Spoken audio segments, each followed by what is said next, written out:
First review and recap of Good American Family Episode 1, When Adoption Turns Sinister. Hulu's Good American Family starts with a bang as Ellen Pompeo unravels a disturbing adoption mystery in this gripping true crime drama. Hulu's Good American Family turns that stabilizing effect on its head, pulling away from the familiar scrubs of good old MD Gray, and bordering upon psychological discomfort and suspense. Recently, First for Women got a sneak preview for the show. And what's their opinion? This is not just a run-off-the-mill true crime drama, but an emotional train wreck. The first episode, called Talk About Creepy, shows Ellen Pompeo isn't planning to play just by the rules. Instead, she is losing herself into the dark side, and it is bone-chilling to watch. A new kind of family. At its heart, Good American Family narrates a story so extreme that you can hardly believe it's really happening. From the case of Natalia Gracie, a little girl from Ukraine with some atypical dwarfism, it draws you right into the eerie and disturbing experiences of the Barnetts, an ordinary family from Indiana who adopts a child they believe is 7. Christine Barnett, Ellen Pompeo, and husband Michael, the ever-appealing Mark Duplass, struggled to keep it together for their 3 boys, one being on the autism spectrum. Already complicated, one more failed adoption becomes the possible undoing of their fragile balance. Christine holding on and hoping for a clean slate with Natalia. Except there was something off from the moment Natalia stepped into their home. Flashbacks and foreshadowing. Beginning in 2019, you find Christine being arrested in front of her sons and dozens of baffled supporters. While the lights of the police car flash in an eerie silence, the children are sobbing, and the entire situation breathes the kind of tension that can only be suffocating. Then a flick of the timeline takes us away, back to 2010 when seeds of chaos are quietly being sown. The lens opens a view into Christine's world, financial strains, trials and tribulations of raising a child with special needs, and a marriage seemingly unsticking. But Christine is a driven and passionate woman, so much so that she is opening a recreation center for children with disabilities, aptly named Jacob's Place after her autistic son. Here she stands as not a villain, at least not yet. She is the mom fighting to hold on to a dream. Enter Natalia. When the innocent isn't put forth as an innocent child, a sweet Ukrainian girl of 7 in great need of love and stability is Natalia, everything Christine thinks she wants. But then, a beach tantrum, violent. A marble bathtub with a curious fall. Furniture demolition. The walker that went missing. And a child that seems intent on walking around with a knife. Long after Christine starts doubting the true age of Natalia, we all have begun to question our discernment of judgment. Is this child really 7? Or is there something much darker lurking under that frail figure and sweet smile?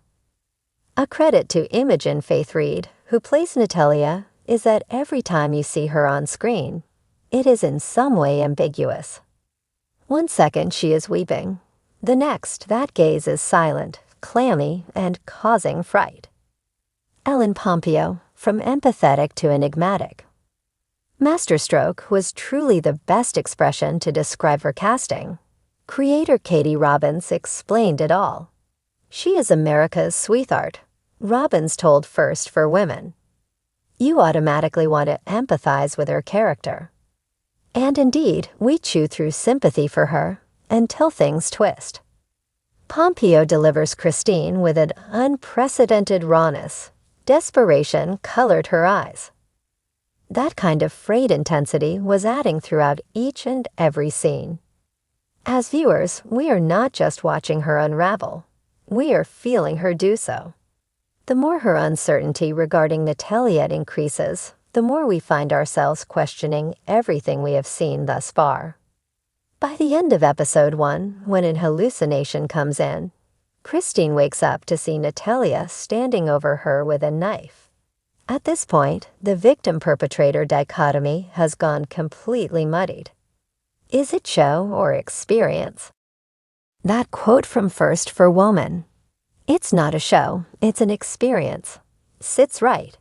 Episode 1 of Good American Family is more than just a simple pilot. It bashed open the doors of someone's psychological labyrinth. Each room entered asks even more questions. And just when one's love seems to find footing in one answer, the creaking of another door calls briskly into doubt. Each story feels rehearsed and is executed in a way that freezes the scare. It builds a heart-racing atmosphere that simply never quite puts you at rest on the slow burn. Final thoughts. Good American Family's premise is suitably haunting.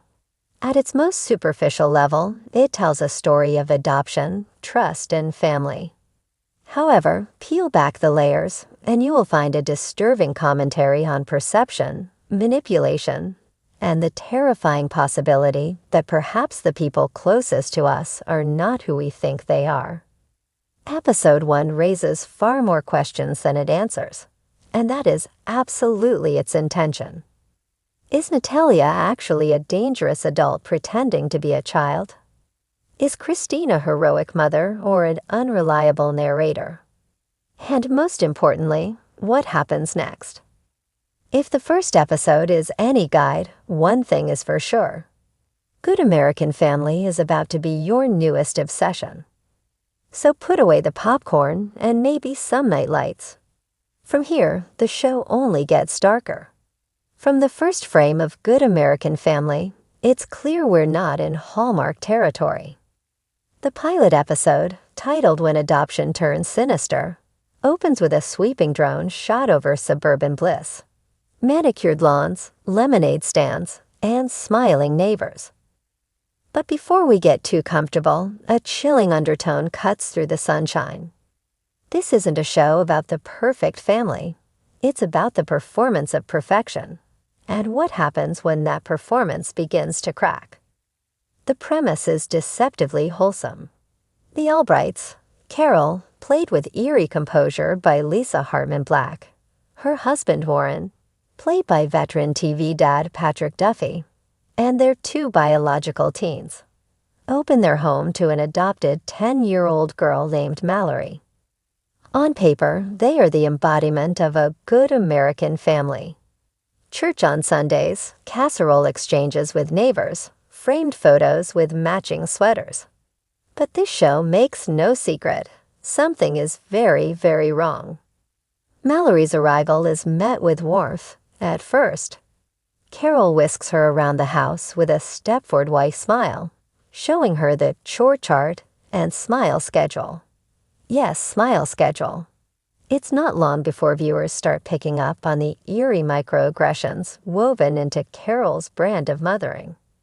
The love feels conditional, and the house, though spotless, starts to feel like a pastel prison. Warren, ever the mild-mannered patriarch, remains oblivious or perhaps willfully blind.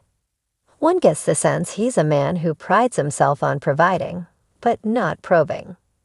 Patrick Duffy leans into the role with a soft-spoken menace, making his silences more telling than his words. When Mallory flinches at his touch, the camera lingers just long enough to make your stomach turn. The teens, Ella and Chase, are walking contradictions. Chase is charismatic at school and cold at home. Ella alternates between performative sweetness and icy stares. It becomes clear that Mallory isn't the first adopted child to pass through this family's doors. A late-night conversation between the siblings reveals as much.